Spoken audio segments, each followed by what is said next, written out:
anime fans, K-pop fans, PogChamp niggas, Nicki Barbs, and Trump supporters. These fan bases, damn near gang affiliations, based on the way they act online for what they adore, are the most deranged, parasocial, and the biggest waste of human life on this planet. I feel like most of the people that be in these type of cults are factory defects that didn't live up to their full potential. You know, these niggas really could have been a huge contributor to society, a soldier, right, even a 9-to-5 would have sufficed. But no, they real life chose to devote their lives to defend the names of said influencers online, even though said influencer doesn't know them, and also they're not going to see the argument out of the thousands of comments they receive daily. There's a new group of tyranny on the rise that has the potential to be the worst cult slash fan base in history. They're young, they're bi-curious, and they're flamboyant as shit. I introduce y'all to Opium fans. I feel like Opium fans are the fragments of the Big H. Yes, the German 1942 nigga. It's like an itty bitty amount of his cremation was injected into a percentage of the youth, and the people that got infected grew up to be Opium fans.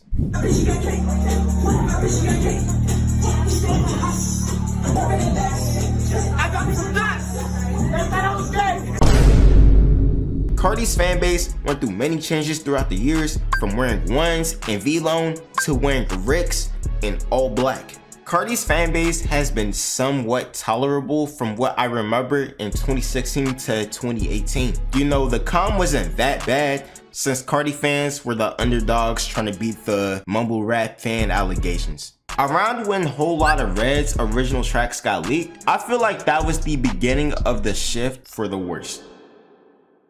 There's been more delays, more cap, more experimenting on Carti's end, leaving fans hungry for some new shit. And little to Carti's surprise, as he stopped dropping music, the more his fan base grew. It was the leaks that opened a new gate for new fans that kept his hype alive.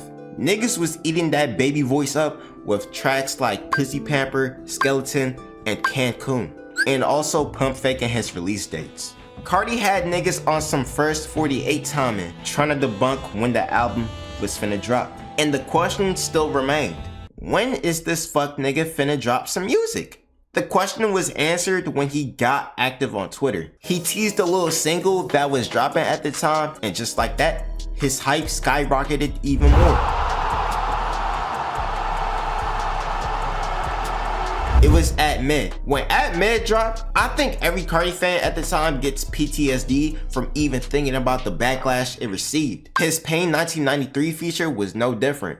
When those songs dropped, Carti was getting cooked since he was mad experimental on both of them. I remember defending my ass off against my friends when they heard this shit. At Mid was ass, but Pain 1993 was solid. After Pain 1993 dropped, the nigga done went ghost again for months, until November of that year. And I just thought the nigga was just trying to tease my tip again, until he went live on IG.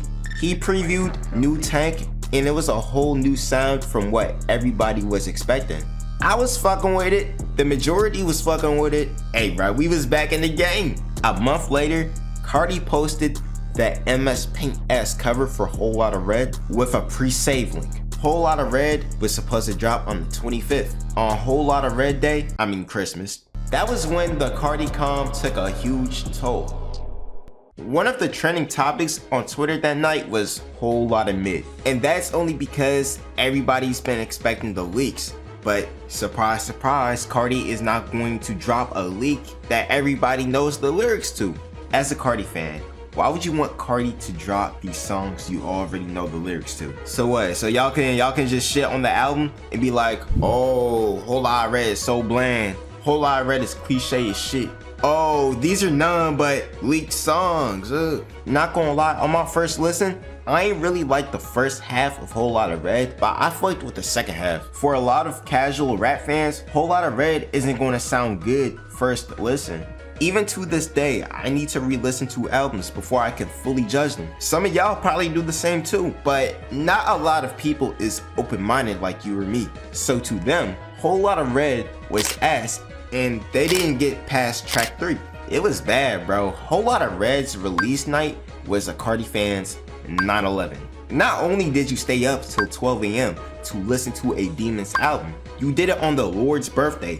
You're cooked. A few months later, I don't know if it took meme pages to spam songs from that bitch on their slideshows or Carti fans to force feed everybody this album, but Whole Lotta Red started to receive his flowers, thus Carti growing OC in popularity. And as Carti grew, so did his amount of fans, clones, and dick riders.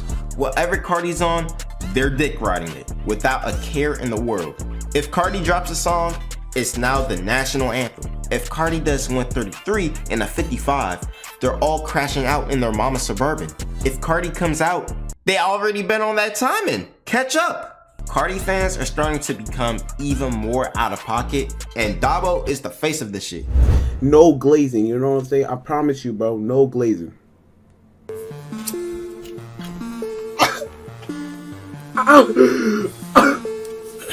This is the best artist of all time, bro.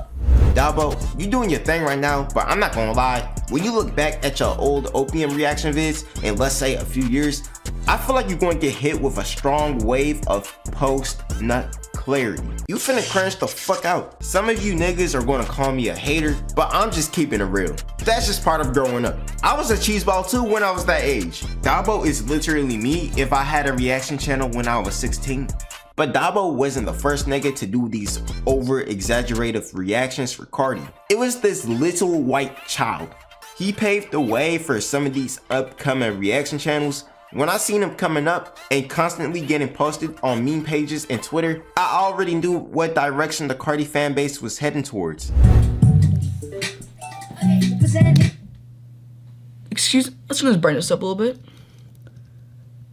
Damn, shawty. Also, when he was in the spotlight, that nigga got shitted on. To this day, he's 3 years celibate from a YouTube upload. He probably got his internet access revoked from his parents after their Catholic church friends sent them his YouTube channel. What's funny is that everybody switched up in the comments. Now they're talking about, oh, where did this kid go? He was so funny. The internet does not know how to live in the moment for shit. Another thing, I find it ironic as fuck that Carti fans be cooking the fuck out of Dabo and Chester for having fun and just being cringe. Basically what 16-year-olds do, despite them doing the same shit. The only difference is that they're 25 with no motion and they don't get paid for this shit. That's low-key a double-edged sword though. This nigga Dabo is getting paid to dick ride. That's legal prostitution. Now around 2021, when TikTok started to grow in popularity, the new generation of content creators started posting on there, and so did underground rappers such as Sofago, Lucky, Autumn, Baby Santana, Can, Yeet, and notably Ken Carson and Lone. Those were the main ones on everybody's For You page. Their music was always getting posted under a sound, so that was more publicity towards them. And not only their status was changing, so was their fan base.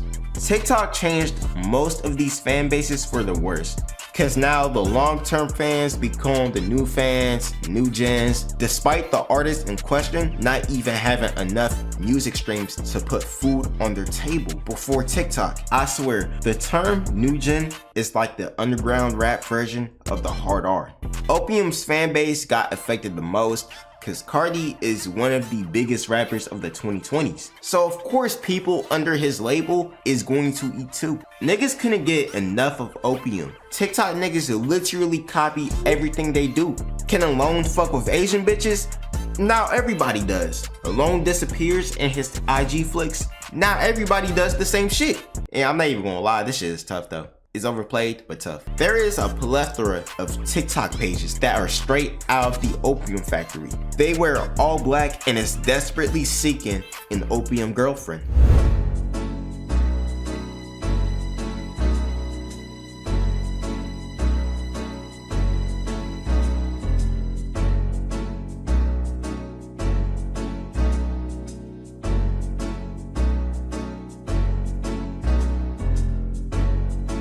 Are you into Opium, bitches? Does she listen to Bane, yes or no? I'm talking from a fashion sense and a physical appearance. Is Bane always on her mind, yes or no? More than likely. Then I love Opium bitches. If they got Bane on their mind, that's all I need to know. How far would you go to spend a day with Destroy Lonely? How many times is gonna play Bane? Is the whole all black? No, that had to be a laugh track. That was a laugh track. Is the whole all black wave kind of cringe, or? Nah, only black, nothing else, man. Is that cringe, or you think that's actually dope? Nah, bro, only black. You know, I'm so Opium, it's crazy. Nothing. These niggas are so cringe, bro.